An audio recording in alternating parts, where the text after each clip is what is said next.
as you guys come in, if you would like to go ahead and rename yourself with your name and your district, that would be very helpful.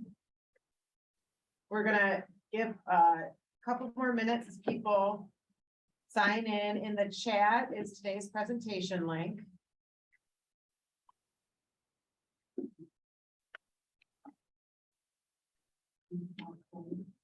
And then as you are coming in, if you would like to go ahead, and we're going to kind of do a check-in and how you're feeling on a scale of 1 to catchphrase. So go ahead and take a look at the different catchphrases here and think about which one resonates with you the most this morning. Go ahead and put it in.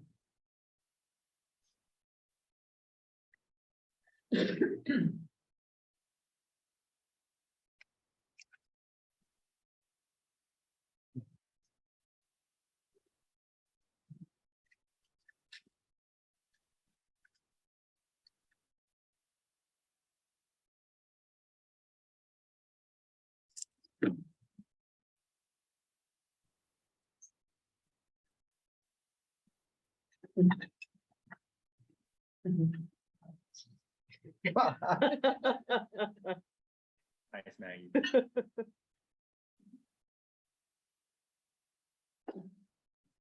Bye. I feel you. It's Thursday. You guys at Heights, I think, have tomorrow off too, and same with Euclid, I believe. So today is your Friday. So you are in a little bit of a bye. Maggie, did you feel like bye because you logged on and there were 10 of us, state support team and ESC folks looking at you? I'm not going to say that's the reason. Did it help? No, it did not help. That's fair. That's fair. Good morning, Lori. As you come in, if you could rename yourself with your district as well, and then we're just doing a quick check-in of how you're feeling. 1 to catchphrase. So just pick which one resonates with you this morning, and you can put it in the chat as we check in.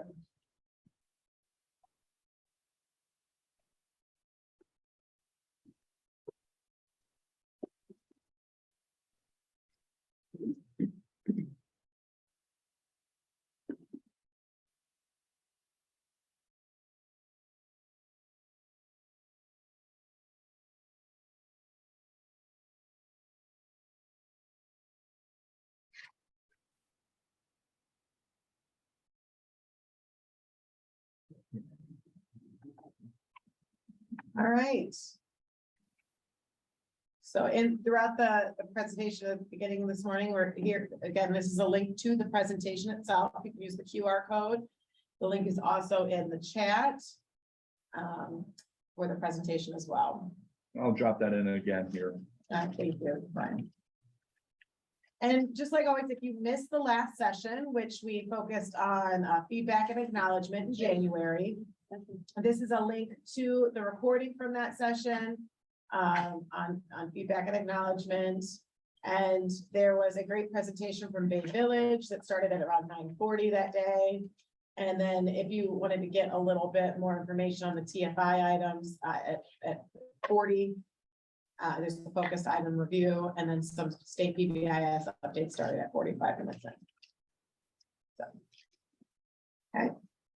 And then if you would please kindly click on the link or use the QR code to for your attendance. That's what's linked to getting your attendance certificate as well. I believe Shantae is going to be putting it in the chat as well if you do not have the PowerPoint up. So we'll give you, there you go. And then as always, this is our regional PBIS consultants. We have Stephanie, Brian, and myself from the SST side. And then Linda and Megan and Erica. Oh, I'm sorry, I forgot Tom is SST. And Erica, part of ESC, and Anthony and Miki. I'm looking at a screen, not people in front of my face. Sorry. So you'll see our faces on the screen, and that's who we are. Just want to let you know who we are. Some of us, you might know some of us from being in your building. If you have not had the pleasure, we are all here to support the implementation of PBIS within our region. All right, and as a reminder, the purpose of this network, right, is to help have coaching sessions to help support the implementation of PBIS within our schools. and to establish positive school climates for students and staff, and to help lead to improved academic performance and safety in the buildings. And then the coaching network, we wanted to provide a forum for you as district level and school level internal facilitators and coaches to discuss together, share best practices, while also getting some technical assistance of different features within the TFI from both SST3 and ESCNEO.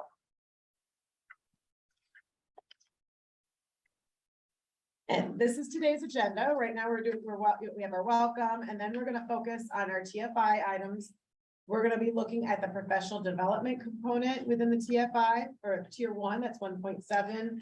We also have some data to look at for tier 2 and tier 3 professional development. And then we're gonna have a breakout room of your choice. Like the past networks, it's broken up into early childhood and elementary, secondary, and then tier 2 and 3 as well. And then exciting, we have some recognition updates and supports. If you have not gotten the email yet about recognition, we are going to kind of go through that process. So even if you've gotten an email and you have questions, we are here to walk you through the process a little bit of what steps need to be taken. And then the last part there is the resources that we have to share from the state and regionally with you guys. And then the last bit from 9:50 to 10:30, we have an opioid mitigation within a PBIS framework to share with you. It's pre-recorded. And that's normally the district half hour that we're using for that. It's something that we are offering from the state level to really look at opioid mitigation. And we invite you to stay on if you are able to get some information on that.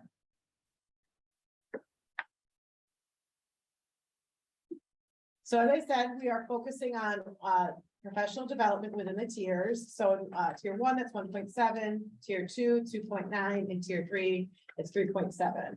And this is just everybody who applied last year where they scored within the rubric on those areas.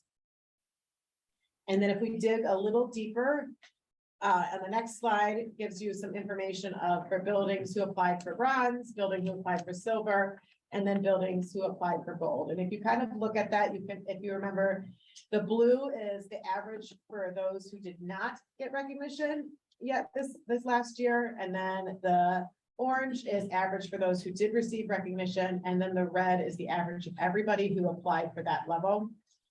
And in looking at that, you can kind of see that is an area regionally that to work on for the professional development. And it is also I found it the most interesting for those who did not obtain recognition the last year. That was still an area that they did well in terms of the tier that they were applying for, except for in tier 2. That was the area that I think maybe was the biggest lift in terms of that professional development. And if you think about in tier 2, professional development really is looking at how you're training staff on the actual interventions. And so that's an important component. So, and that is our regional data. And that brings us to talking about professional development. Awesome. All right. So we're looking at TFI 1.7, which is professional development. So this is just language from the TFI.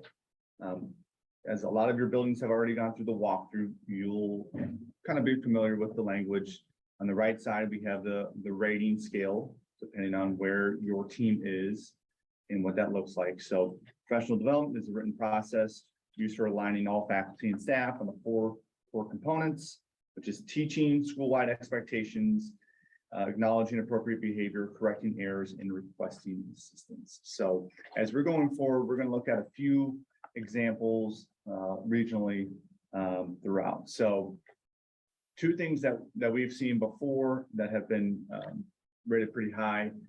We have Strongsville Early Learning Center, and that's their preschool in Roxborough Middle, which had two examples documenting their professional development. So the Early Learning Center had a yearly scope in which you could see what they were doing for professional development. For every month, they had everything going on. So that was a good way of documenting how they were using it, but also a good way to track, okay, hey, we might have some gaps in this area, so we're going to continue to look at other resources. In the Cleveland Heights, University Heights, the middle school, Rocks Mid, they have a thing that they sent out called In the Know, which is a weekly communication log that would inform faculty and staff of what things in regards to PBIS that they're doing. So kind of more constant refreshers. But this was a great resource too that was provided by CHUH. So as we go even further, there is another special consideration, cultural responsive considerations as we go through this. And I'll drop in the chat here in a second, the actual field guide for this, if you don't have it up. But this is another thing to consider, and we'll dive into our conversations when we do our breakout rooms with a little bit more intent regarding cultural responsiveness. So as we move to the next slide, we'll see that part of this, we're looking at some big components when we talk about the cultural responsive collaborations. So when we look at this, as I mentioned before, we're going to be talking a little bit more about this, but professional development opportunities are identified based on the system and students' outcome data. I think that's a big piece when we look at how our students are doing. We definitely need to be looking at the data piece.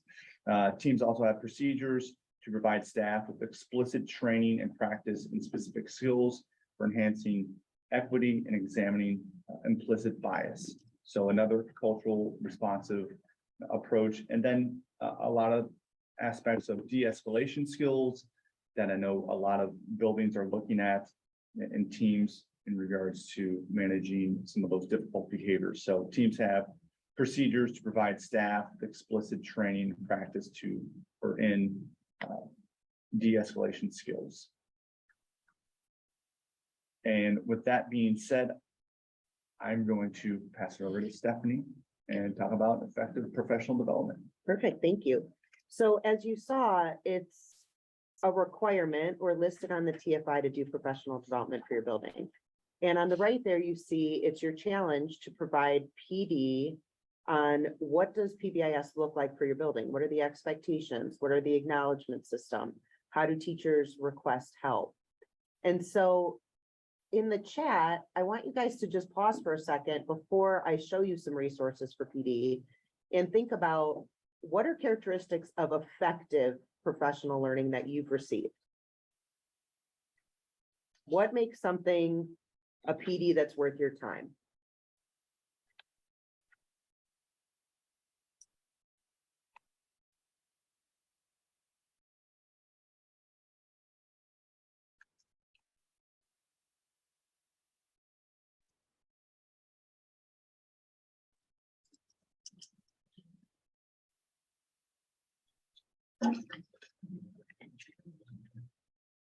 Thank you, Heather. Yeah, engaging, interactive. Concrete ideas. Linda, very good. Stuff that you can take and use immediately, right? Staff driven, I like that, Maggie. Mhm. How we will check in is so important.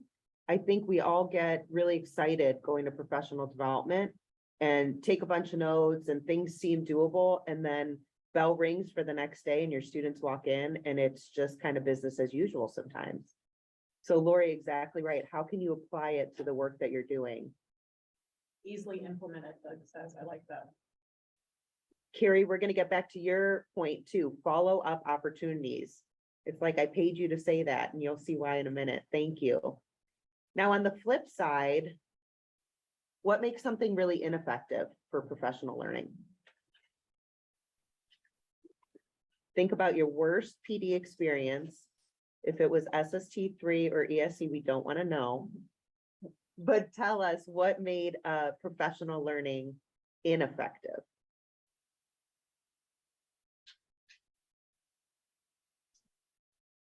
It could be said the opposite of all the thoughts that you already put, but is something else coming to mind?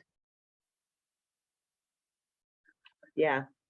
Nadine, exactly right. You're sitting in there and you're like, this all sounds great, but am I supposed to do this? Yes, Danielle, thinking about young learners, or even on the flip side, your high school students, if you're in something that's not developmentally appropriate for the students you directly support on a day-to-day basis. Great point, Danielle. Thank you. So as you think about PD for your staff, here are some considerations for effective PD. Okay, now this is the ideal, and this is the ideal pre-pandemic and maybe even post, but we're going to be thinking about in a minute how hard this is in practice. So effective professional development should be research-based, right? We can't spend time on stuff if we don't know it's going to work or if it's not research sound. The good news about PBIS is it's research-based as a framework, and then each of those components that we've talked about also has some research behind it. Someone said this in the chat, it's consistent and ongoing, not just like a one-time, one-day training and we walk away and we never revisit it. Someone was talking about follow-up, and from your student lessons that those boosters are a word you hear in PBIS land a lot, of when your data suggests that you need to revisit something with students because of behavior data, that's when you give a booster lesson. We're going to encourage you guys to think the same way about your staff. If we don't see people using acknowledgement system, do we need to spend some time reviewing how to do so? If we're looking at data and there's a certain grade level that maybe the behaviors are spiking, are we taking time with the grade level teachers to go over some strategies for classroom management? It also should be really convenient. Now, this is a hard one, and principals on the call are probably not going to be happy I threw this one in there, but when can participants attend? We are working with a lot of districts and a lot of buildings now that have a lot of contractual issues about what is able to be provided at certain times of a PD calendar or staff meeting days. So that is a consideration for you as well. The last two, someone said in the chat, relevant. We really feel that as PD for PBIS rolls along, and when you start seeing the outcomes of PBIS as you do it with the framework with Fidelity, that should be enough to kind of want staff or leave staff for wanting more information about it. And then the differentiated is really something we're going to look at in a minute too for your staff. But I liked these prompts, and these all came from Missouri PBIS model. But can professional learning be face-to-face in a large group, or can you use technology such as podcasts and webinars? Those of you working with us know that we've kind of gone to some on-demand formats for things. Not ideal, because I know that you kind of have to go home and maybe do some learning on your own time. But this is another way to get information out when the PD days for your district are filled up with other competing priorities. So here we go. This is why I said that somebody probably put in the chat exactly what we were going to. I thought this was really interesting. And this is looking at when face-to-face training is matched with coaching, the outcomes are so much higher. And we know that, right? So training's not enough, but really that follow-up, the coaching, the conversation, the feedback, just like it works for students, it works for those staff in the district that should be implementing as well. But how do you do that? And I thought this was really an interesting framework. If you're in the presentation, you should click on any of those visuals and you'll get more information, and you'll get kind of a full page look at this. But this is suggesting a multi-tiered support framework for your teachers. So if you have a universal level of support, you define what you want to teach, you do some professional development, that's all great. But are there teachers in the building that would like additional support, or data suggests need additional support? And then take a look at that data column. It's suggesting, can you have teachers try self-monitoring?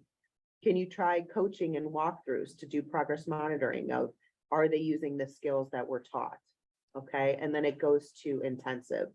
So, in PBIS world, we love the triangle, and I've really never seen it until researching for this, some consideration of how districts or buildings can support their teachers in implementation and professional development as well. We don't have time to get into every classroom as much as we would like to, but it's really being smart about who has requested help or, again, what data suggests people need. The other thing that I think is really helpful in my coaching experience for buildings is a staff handbook. You know, as we looked at the differentiation of how PD can become most meaningful or how it can be realistically done, we've seen a lot of buildings, especially with all their tech platforms in the districts, go to a virtual handbook. So organizing a Google folder or some way that you can have materials at the ready. So again, this is, it's in our regional warehouse. I believe I also linked it here. But if your district can put together, or your building could put together a handbook that when teachers have questions and need reminders or booster lessons on specific aspects of what the framework looks like in a building, these would be great things to have at the ready. Okay. So I know we're giving you a lot, but hopefully there's some things that would be a match to what your building can do. This is a huge lag time. There we go. Okay. And the final thing we want to talk about is, yeah, this all sounds great, but when is this supposed to happen, right? So in our coaching, we know that oftentimes buildings are preparing now for professional learning happening next year. Or, you know, a PD is coming up on the calendar and the district and buildings have to fight for space about when stuff is going to be handled. And so what we're going to challenge you to think about today is streamlining and aligning PBIS with other initiatives. And so we're going to look at this, and then we have a document for your breakout times that we're transitioning into to really look at, can we identify areas of overlap between PBIS and framework and other things that are happening. And so it can be not seen as one more thing to do, but it can be some shared time for professional learning. So here's what the breakout rooms are going to be looking at now. Yes. I'm going to drop in the chat if you want to advance. What our prompts are going to be. So like before, we have these 3 breakout rooms, and it's dependent on not only the tier that you're serving, but also, you know, the grade level. So you'll see on this slide here, and I'm dropping it into the chat, that the first link is with PBIS Caltech, which has a great resource as it relates to cultural responsive PD.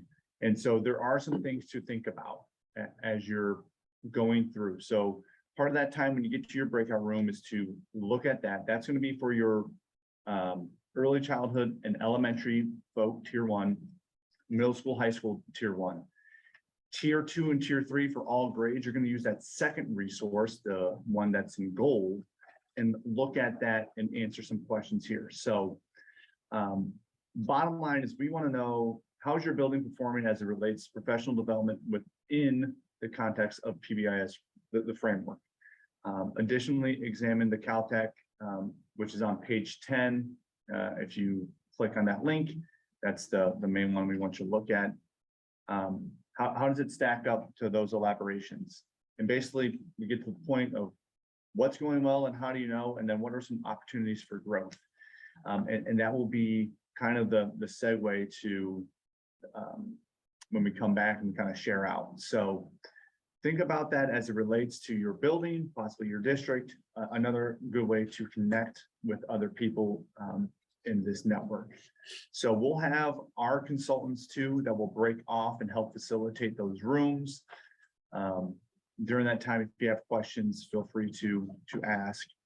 I think the chat will also be live as well. We're going to be about 10 minutes, maybe a little bit more. I think we're running a little faster than what we planned. So again, this should be a good talking point. Any questions before we get you going into breakout rooms?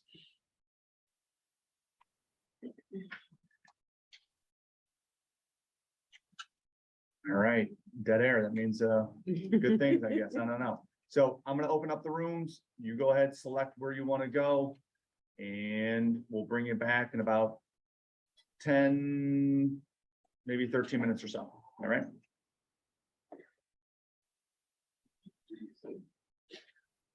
Maybe not.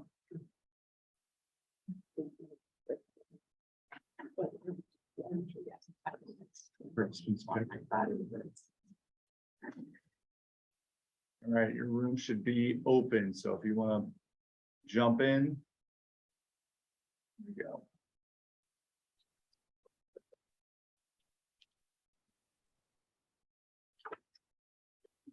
Sorry, how do I get to one of these breakout rooms? I don't see. Oh, there it is in the chat. I got it. Yep.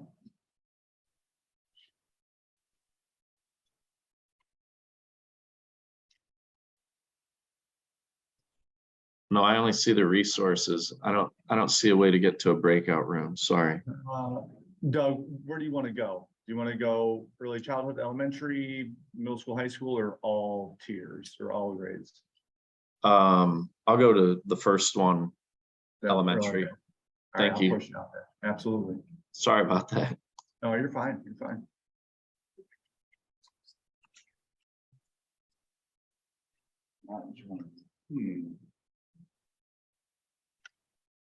All done. I think it's okay.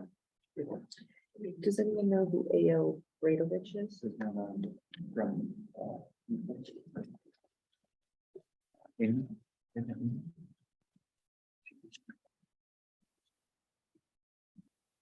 Hey, Lori, we're going into breakout rooms. Which one would you like to go to?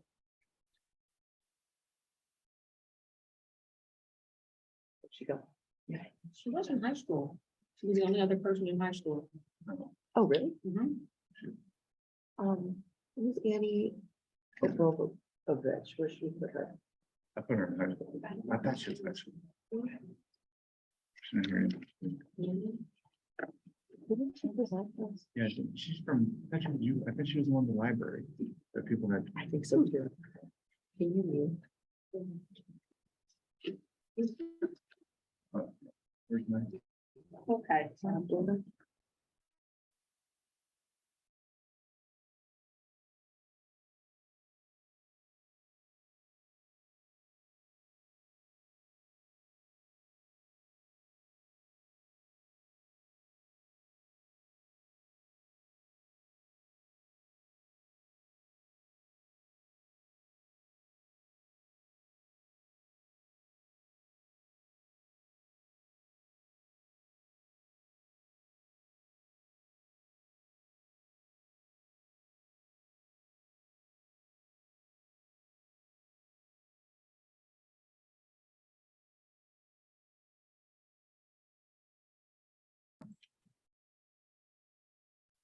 Okay.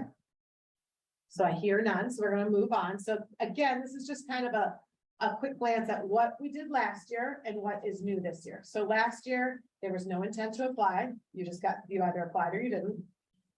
Last year, you could do electronic, or you could bring in those hard copy binders that we're all used to in our region. Either were accepted, and last year, buildings could handwrite on the application. We aren't able to do that anymore. All reviews were done within our region last year. That's not the case. And awards were based off TFI scores. And it was, if you remember last year, right, and previous years, every TFI 1.1, 1.2, 1.3, which is why you had a lot of required evidence. And that is, the TFI is still part of the recognition, but it's not every evidence item is from the TFI. And again, the building district applications are not at the same time anymore. Now, this year, all buildings must complete that intent to apply form by the 27th. Can't say enough. If you do not do the intent to apply by the 27th, you cannot apply. So, and that is, it is stopped on the 27th. So if it's the 28th and you're like, oh, I forgot to do it, we are not able to backdate anything from here. Jillian, I have a question about that. Yeah. Is there something that alerts us that if we completed it correctly and that we've completed the application process for that piece? So you can email us at the SS team, we'll let you know. I do not believe you receive anything. However, Annie, you already have your intent to apply. Okay. good to know. Just checking. That's a good question. So what we've been doing here is, reaching out to district contacts if we're aware of district contacts. So I know Euclid, Hendrick filled it out for every building. That's one way that, buildings are making sure that it's in there. There's no harm in submitting that intent to apply and then backing out later. But you can't pause if you're a building that's like, I don't know if we'll do it this year or not. If you decide February 28th that you want to, the form will close. So some district leaders completed on behalf of the buildings is another long way to say it. Thank you. Yeah, good question. Thank you for asking that. And the other thing that, I did not, can you let her in? Yeah. The other thing that I did not put on here, but we're gonna update this and make sure that you know is last year, when you were completing the tiered fidelity inventory, if you were going for a higher tier, like tier 2, tier 3, you were contacting the SST and ESC to have an external reviewer. That's no longer a requirement. Now, it would be wise if you're questioning what evidence are, or you just want some coaching along the way to still involve us, but it's not a requirement, and that's a huge change. Okay, so it's no longer like a scheduling dance, which is good news. The other big things to take note of that are changing, so like in the past, even if you, even if you were submitting electronic, you would necessarily print out the application and fill out that application part, scan it in as a PDF. That is no more. It's to, there are instructions on completing a fillable PDF. And so the application must download and be saved as PBIS recognition award application. So, and you need to make sure that it's filled out and saved as a PDF form. And again, I already went over, there's mixed reviews that will be used to ensure bias is removed from the process. The other big thing of note, things that were not ever in the recognition process before, but are now, obviously the TFI was in it and it still is, but SAS scores, so self-assessment summaries, staff assessment summaries are required now, as well as the state is going to be pulling student incident data, including in-school suspension, out-of-school suspension, and expulsion, and that will be included in the scores.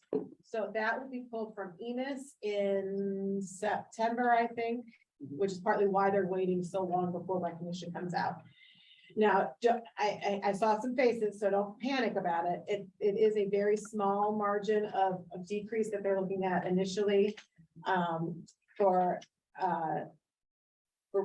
so in order to get at the level 1, like for instance, in order to get a 1 scored in that area, you have to have 0.25%.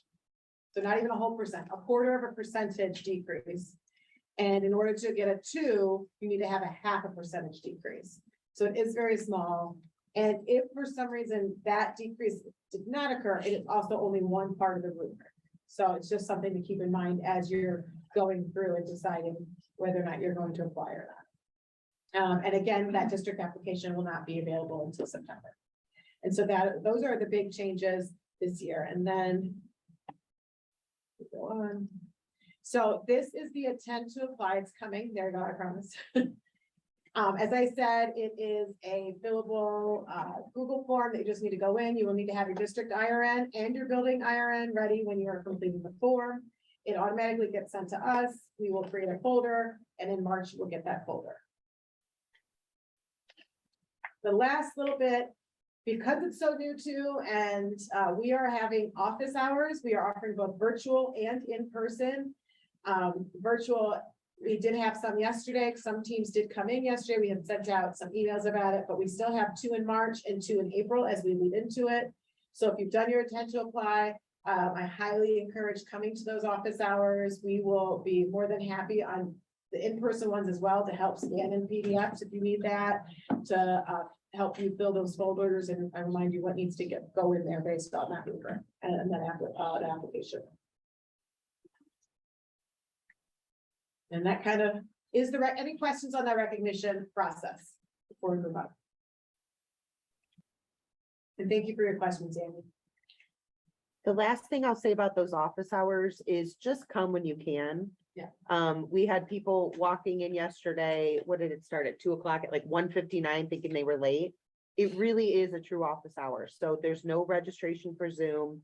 We will just be awkwardly hanging on a call, hoping people show up, or awkwardly sitting in a conference room waiting for people to show up. Okay, so come if it's easier just to kind of have some focus time for questions. And you guys did this last year with us, Anthony and I hosted them last year, and people would hop on, get their question answered, and then leave. Doug, absolutely. We're hoping to provide support as you go, so the May deadline isn't too much of a crunch for any of us. Okay. Okay, so we have about 2 minutes left on the call, and this is where we give you some resources. All of us working in schools and supporting schools know that mental health is not only a need for our students, but for our teachers as well. And so this was an article, all of the titles are hyperlinked. So if you're in there, it'll be, oh, Brian, thank you. This is really thinking about teachers on the front lines and supporting our students, just in the mental health crisis that some of our staff are experiencing. This next one was a related article as well, thinking about how does the stress of COVID tie to learning loss and classroom effectiveness. Okay. There's a podcast that was written by or facilitated by Kent McIntosh. He's a favorite of mine, and it's all about how to connect PBIS to the academic side of things in a multi-tiered system of support. That's really aligned to kind of the breakout room activity that we were asking you guys to think about. How does PBIS as a framework connect to other things happening in your district? So if you're like me and you walk your dog for hours of a day, you can put this in your ears and hopefully get some good information as well. And the last is one of my favorite things.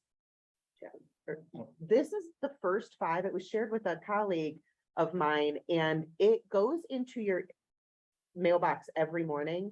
And it's first 5 because it's stressing connections with kids the first 5 minutes of when they walk into the door of your classroom. So every morning, and I've done this week, and the resources are fantastic. The check-in was yesterday's first 5. They always give you a set of questions that are either geared for elementary or secondary. You get both of them in your inbox, and then you can choose. Those of you that are doing morning circles or restorative circles, it would be really great questions to use for that. There's always a mindfulness activity. For Valentine's Day, it was a heart. That was a breathing exercise. There's always a way to greet students at the door, and a ton of other resources and videos. So it's free. I don't know if you want one more thing in your inbox, but this is, I think, very worth the time. The last one is an article that came out just yesterday or the day before, and this is all about finding equitable outcomes and vulnerable decisions. Here at SST, it's kind of our special education season, and a lot of districts are working through disproportionality and looking at discipline events for students. And so this is an article that might be helpful in how do you write a precise problem statement when you look at so much data at a time. So that one's a good one for you guys to check out as well. Okay. So here is a link to our regional warehouse. The resources that we shared today are in there, as well as other goodies. We update this every month. So they're going to bring it to you every month to bookmark and grab some ideas. Our next session will be on fidelity data, and the date of that is March, I believe it's 16th, but I don't know if that's just 16. March 16th. Okay. And yes, we will resend the Google Slides, and we will put the podcast link in the chat. Thank you for those of you asking for those resources. Okay. So as we approach 10:02, we kept to 2 minutes over our time. This is where we're going to transition into doing the opioid mitigation strategies within a PBIS framework. We invite all of you to stay for as long as you can. And if you have to leave, then thank you for your engagement this morning. Without